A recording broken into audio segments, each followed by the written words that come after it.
Indian blogger নন্দিনীর আরও একটি ভিডিওতে সকলকে স্বাগত জানাই। বন্ধুরা, আশা করি সবাই ভালো আছেন, সুস্থ আছেন।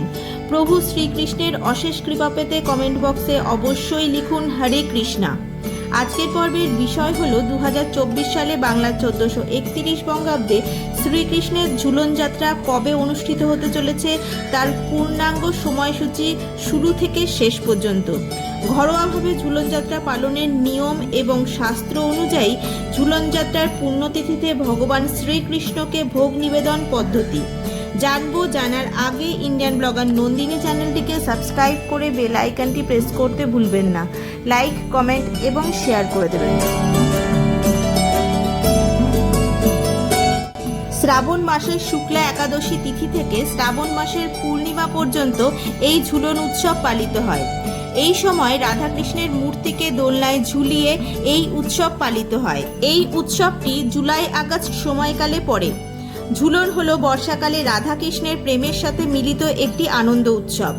সারা ভারতের সমস্ত স্থানে এই উৎসব পালিত হয়।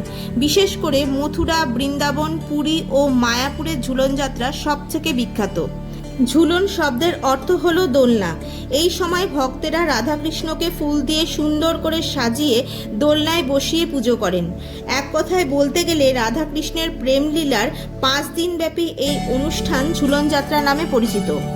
এবার জেনে নেব 2024 সালে বাংলার 1431 বঙ্গাব্দে শ্রীকৃষ্ণের ঝুলন যাত্রার পূর্ণাঙ্গ সময়সূচি স্মার্ত ও গোস্বামী মতে। স্মার্ত মতে 2024 সালে বাংলার 1431 বঙ্গাব্দে ঝুলন যাত্রা শুরু হবে 15ই আগস্ট 2024 বাংলার 30শে শ্রাবণ 1431 বৃহস্পতিবার রাত্রিতে। গোস্বামী মতে শ্রীকৃষ্ণের ঝুলন যাত্রা আরম্ভ হবে 16ই আগস্ট 2024 বাংলার 31শে শ্রাবণ 1431 শুক্রবার সকাল 6টা বেজে 5 মিনিটের মধ্যে। গোস্বামী মতে 2024 সালে বাংলার 1431 বঙ্গাব্দে ঝুলন যাত্রা সমাপ্ত হবে 19শে আগস্ট 2024 বাংলার 2রা ভাদ্র 1431 সোমবার শ্রাবণী পূর্ণিমা অর্থাৎ রাখি পূর্ণিমার দিন সকালবেলায় 9টা বেজে 30 মিনিটের মধ্যে। স্মার্ত মতে সেই দিনই রাত্রিতে ঝুলন যাত্রা সমাপ্ত হবে। শ্রী কৃষ্ণের ঝুলন যাত্রা শ্রাবণ মাসের শুক্লা একাদশী তিথি থেকে শ্রাবণী পূর্ণিমা পর্যন্ত অর্থাৎ রাখি পূর্ণিমা পর্যন্ত চলে। এবার জানব ঘরোয়া পদ্ধতিতে ঝুলন যাত্রা পালনের নিয়ম। প্রথমে ঘুম থেকে উঠে স্নান সেরে যেখানে ঝুলন উৎসব পালিত হবে সেই স্থান পরিষ্কার করে সুসজ্জিত করবেন। এরপর রাধাকৃষ্ণের মূর্তিকে অভিষেক করতে হবে। পঞ্চামৃত দিয়ে অভিষেক করবেন। পঞ্চামৃত অর্থাৎ দুধ, দই, ঘি, মধু ও শর্করার মিশ্রণ। 5 দিনের প্রত্যেক দিনই রাধাকৃষ্ণের সজ্জিত ফুলগুলি পরিবর্তিত করবেন। যে দোলনাটিতে রাধাকৃষ্ণের ঝুলন যাত্রা পালিত হবে সেটি পিতল বা কাঁসার তৈরি হতে হবে।